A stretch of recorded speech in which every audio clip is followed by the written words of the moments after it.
Bonjour à tous. Il est avocat de formation, député socialiste de Paris depuis 2012. Il est aussi une tête d'affiche des Frondeurs. Bonjour Pascal Cherki. Bonjour Madame Cornelier. Vous avez au départ minimisé la polémique sur le voyage de Manuel Valls à Berlin. Est-ce que finalement vous pensez que c'était une erreur? Son voyage?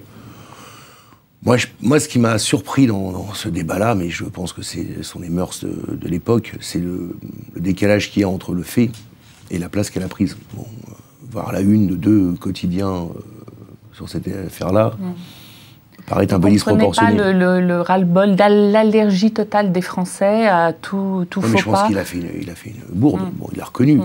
Après, moi, ce qui m'intéresse dans le combat politique, c'est le fond. Mais oui, c'est les 3,5 millions de chômeurs qu'on a, c'est la politique européenne qu'on mène, c'est l'état de la planète. Et vous pensez que ça l'a fragilisé? C'est une forme de politique. Politiquement, ça l'a fragilisé? Momentanément, oui.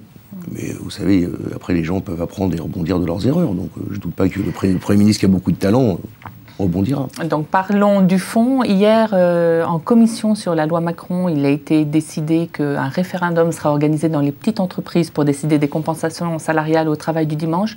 Ça, c'est un pas qui va dans le bon sens? Non, ça ne change rien par rapport à la loi précédente, puisque dans la précédente loi, il y avait marqué pas d'ouverture sans accord. Donc ça, c'est les modalités de l'organisation de l'accord. Qui marque quand même compensation salariale. Vous étiez très attentif à ces questions. Oui, mais moi, ce que je demande, c'est qu'on paye double. Je l'ai résumé d'une phrase. On a combattu Sarkozy pour le travailler plus, pour gagner plus, et là, on est en train d'inventer le travailler plus pour gagner à peu près pareil. Dans les dimanches du maire, aujourd'hui, dans le travail du dimanche tel qu'il existe aujourd'hui dans la loi, les 5 dimanches du maire, les salariés sont au moins payés double. Et nous, socialistes, on fait une loi et on est en recul par rapport au droit du travail dont nous avons hérité de 10 ans de droite.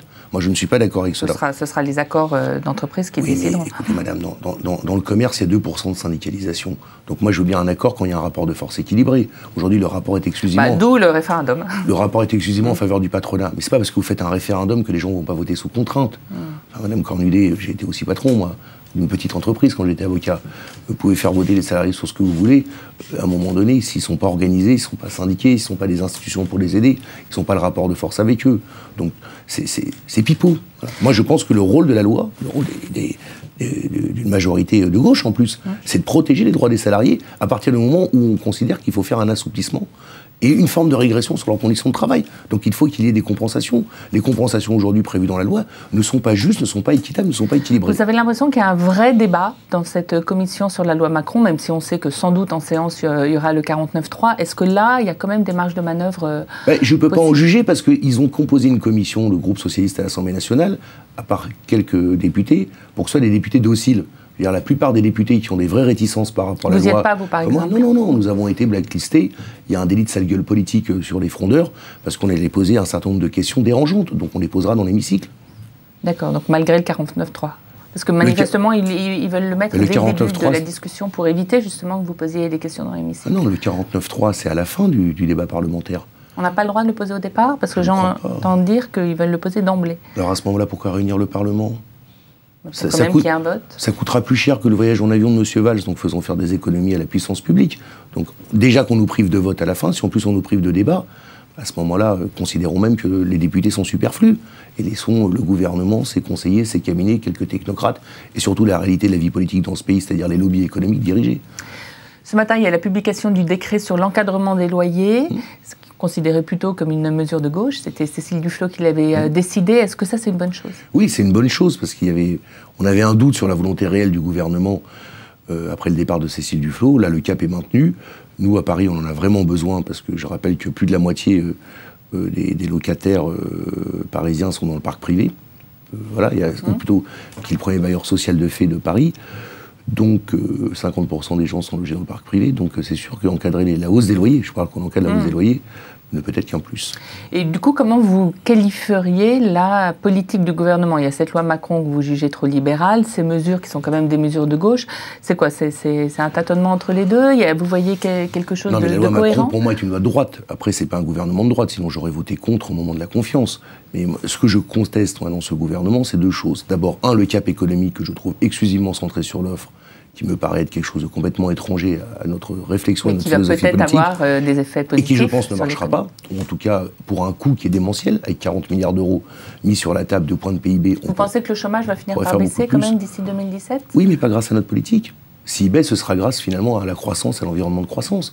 Aujourd'hui, notre politique structurellement n'est pas faite pour faire baisser le chômage, je n'y crois pas. Bon, ça c'est la première chose. D'ailleurs, ce qui fait baisser aujourd'hui un peu le chômage ou qui le stabilise, c'est les emplois aidés. Donc c'est vraiment le contraire de ce qu'on fait avec les 2 points de PIB, mais sur la table, 40 milliards sans condition. Donc ça, c'est la première chose que je conteste. La deuxième chose que je conteste, finalement, c'est tout le discours qui l'accompagne. On peut être pris par des contraintes à un moment donné. Des gouvernements ont pu être amenés à faire une politique un peu différente de ce qu'ils avaient prévu, à gauche comme à droite. Les circonstances peuvent... Mais il faut en discuter honnêtement comme ça.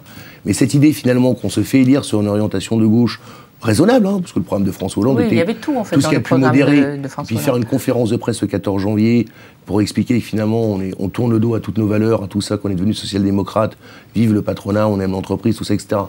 Bon, je veux dire, si c'est pour porter ce discours-là, les gens vont finir par se dire à la fin, mais à quoi ça sert d'élire un président de gauche? C'est ça l'interrogation. D'ailleurs, ils nous le disent dans les urnes.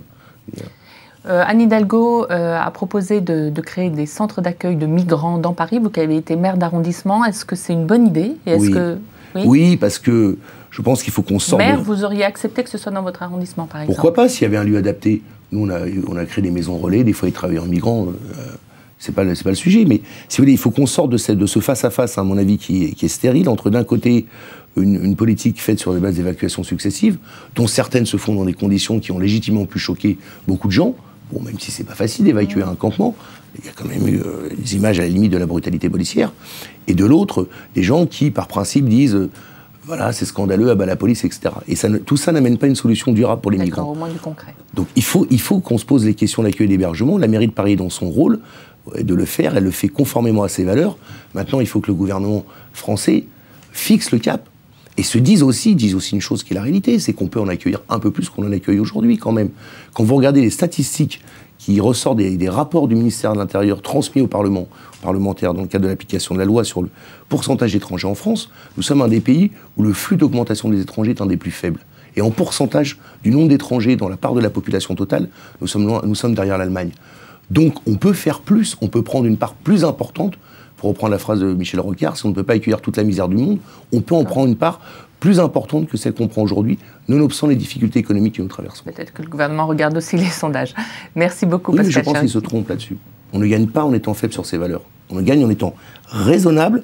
Moi, c'est pour ça que je ne suis pas d'accord avec un certain nombre de déclarations de militants écologistes ou d'extrême gauche, mais en même temps, droit dans ses bottes, ça n'est pas une politique en la matière. Merci beaucoup, Pascal Cherki. Merci.